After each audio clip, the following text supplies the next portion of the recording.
All right, welcome to the 3-minute crash course from WileyManager.com. And today, Bob, we're talking about strategy maps.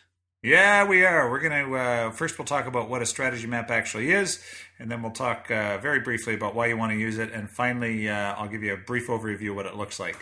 And what a strategy map what it is it's an extension of the balanced scorecard written by Kaplan and Norton in the early 90s.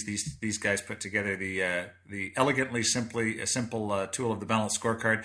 This is just a different way to look at it, and they wrote a couple of follow-up books. And again, what I think the brilliance of this thing is, and why you want to use it as an individual manager, is it creates a clear line of sight between the individual efforts of you and your people and the higher level organizational goals and objectives.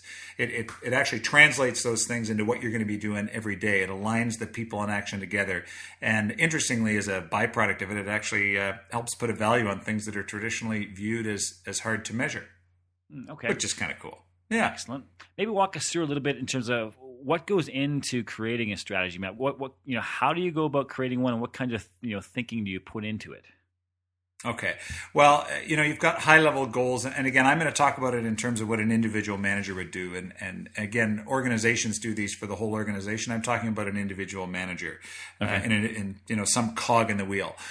There's higher-level organizational strategies and goals. As a manager, you need to have some sort of idea of what you're doing, how that relates to those things. Okay. Right. So if you remember the 4 perspectives that Kaplan and Norton put forward were, what's your financial perspective, right? So we were already all doing that anyway since, the Renaissance, when the Italians invented, double entry bookkeeping.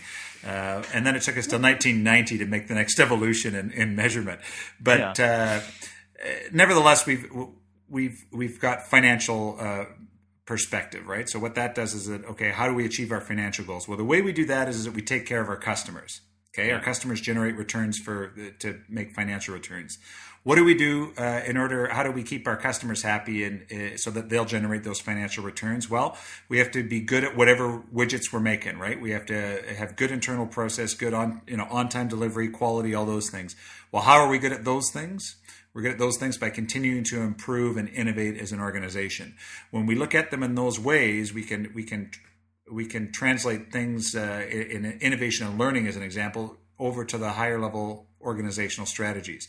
So again, if you join us on the full length podcast, we talk about this at some length in a hypothetical HR department that we run through. But those are the 4 perspectives. And if you follow each one through, you can see how it very clearly links up to your higher level organizational strategy. Cool. And your strategy map just lists some of those things that you're going to do in each one of those 4 perspectives, if you will. Absolutely right. Cool. Well, look forward to hearing more on the full-length version, and you can get that at WileyManager.com or on iTunes.